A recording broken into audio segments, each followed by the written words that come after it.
നമ്മൾ ഒരുപാട് എക്കോ സിസ്റ്റത്തെ കുറിച്ചൊക്കെ ഇപ്പോൾ ധാരാളമായിട്ട് കേട്ട് വരുന്നുണ്ട്. Apple ecosystem, Samsung ecosystem എന്നൊക്കെ പറഞ്ഞിട്ട്.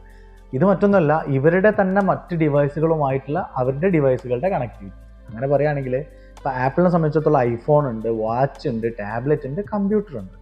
ഇതെല്ലാം തമ്മിൽ കണക്ടിവിറ്റി വളരെ ഈസിയാണ്. അതിൻ്റെ എല്ലാം ഫങ്ഷൻസ് എല്ലാം കൂടി ഒരുമിച്ച് പോകുമ്പോൾ വളരെ ഈസി ആയിട്ട് ചെയ്യാൻ പറ്റും എന്നുള്ളതൊക്കെയാണ് ആ ഒരു എക്കോ സിസ്റ്റം എന്നുള്ളതുകൊണ്ട് അവർ ഉദ്ദേശിച്ച് വരുന്നത്. അപ്പോൾ ഇതിൻ്റെ ഒരു വിഷയം എന്ന് പറഞ്ഞു കഴിഞ്ഞാൽ എക്കോ സിസ്റ്റം എന്ന് പറഞ്ഞ് ആ ഒരു ബ്രാൻഡ് മാത്രം ഡിപ്പെൻഡ് ചെയ്യേണ്ട ഒരു അവസ്ഥ ആളുകൾക്ക് വരികയാണ്. അപ്പോൾ നമ്മുടെ അടുത്ത് സാധാ ഒരു ആൻഡ്രോയിഡ് ഫോണാണുള്ളത്, നമ്മുടെ അടുത്ത് സാധാ ഒരു വിൻഡോസിൻ്റെ കമ്പ്യൂട്ടറാണുള്ളത്. ഇത് തമ്മിലൊരു എക്കോ സിസ്റ്റം പോലെ ആക്കാൻ പറ്റുമോ? ഇങ്ങനത്തെയൊക്കെ കുറേ ഡൗട്ട് ആളുകൾക്കുണ്ട്. അപ്പോൾ നമ്മൾ ആൻഡ്രോയിഡ് വിൻഡോസ് എക്കോ സിസ്റ്റം എന്നൊക്കെ പറഞ്ഞ് യൂട്യൂബിൽ ഒരുപാട് സെർച്ചൊക്കെ വരുന്നുണ്ട്. അപ്പോൾ അതിൻ്റെ ഒരു ഈസി മെത്തേഡ്, അല്ലെങ്കിൽ നമ്മുടെ ആൻഡ്രോയിഡ് ഫോണും വിൻഡോസും നമ്മൾ കണക്ട് ചെയ്തിട്ട് നമുക്ക് ഈ കണക്ഷൻ വളരെ ഈസി ആയിരിക്കണം. നമ്മുടെ ഒരു ഓട്ടോമാറ്റിക്കലി അത് കണക്റ്റ് ആവണം, അതിൽ നിന്നും നമുക്ക് ഒരുപാട് ഫങ്ഷൻസ് അവൈലബിൾ ആയിരിക്കണം. ഇത്തരത്തിലുള്ള കാര്യങ്ങളൊക്കെയാണ് നമുക്ക് ഇതുകൊണ്ട് ആവശ്യം. അപ്പോൾ ഇന്റൽ തന്നെ നമുക്ക് ഇത്തരത്തിലുള്ള ഒരു സോഫ്റ്റ്വെയർ നമുക്ക് തന്നിട്ടുണ്ട്. ഈ ഒരു സോഫ്റ്റ്വെയർ ഉപയോഗിച്ചിട്ട് നമുക്ക് എന്ത് ചെയ്യാൻ പറ്റും? വളരെ ഈസി ആയിട്ട് നമ്മുടെ ഫോണും നമ്മുടെ കമ്പ്യൂട്ടറും നമ്മൾ കണക്ട് ചെയ്യാൻ പറ്റും. ഓക്കെ, അപ്പോൾ ഇതിൽ എന്തൊക്കെയാണ് കണക്ട് ചെയ്യുക?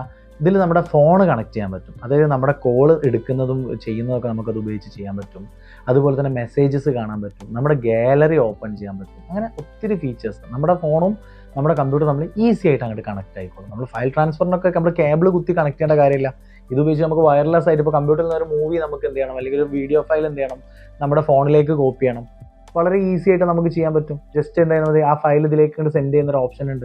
ജസ്റ്റ് ആ ഫയൽ ഒന്ന് ആഡ് ചെയ്ത് കൊടുത്താൽ മതി, പെട്ടെന്ന് സെൻഡ് ആയിക്കോളും. വയർലെസ് വഴി നമുക്ക് ട്രാൻസ്ഫറും കാര്യങ്ങളൊക്കെ ഈസി ആയിട്ട് നടക്കും. ഇതിന് നമ്മുടെ വീട്ടിൽ വൈഫൈ ഇല്ലെങ്കിൽ നമുക്ക് എന്ത് ചെയ്യാം, ഹോട്ട്സ്പോട്ട് ഉപയോഗിച്ചിട്ട് നമ്മുടെ ഫോണിൽ നിന്നുള്ള നെറ്റ് ലാപ്ടോപ്പിലേക്കോ പി സിയിലേക്കോ കണക്ട് ചെയ്യുന്നുണ്ടെങ്കിൽ, ഹോട്ട്സ്പോട്ട് ഉപയോഗിച്ച് കണക്ട് ചെയ്യുന്നുണ്ടെങ്കിൽ അത് തന്നെ മതി. അപ്പോൾ വളരെ ഈസി ആയിട്ട് നമുക്കിത് ചെയ്യാൻ പറ്റും. ഇത്തരത്തിൽ നമുക്കും എന്ത് ചെയ്യാം, നമ്മുടെ വീട്ടിൽ അല്ലെങ്കിൽ നമ്മുടെ കമ്പ്യൂട്ടറും നമ്മുടെ ആൻഡ്രോയിഡ് ഫോണും നമ്മൾ കണക്ട് ചെയ്യുന്ന ഒരു എക്കോ സിസ്റ്റം ക്രിയേറ്റ് ചെയ്യാൻ പറ്റും.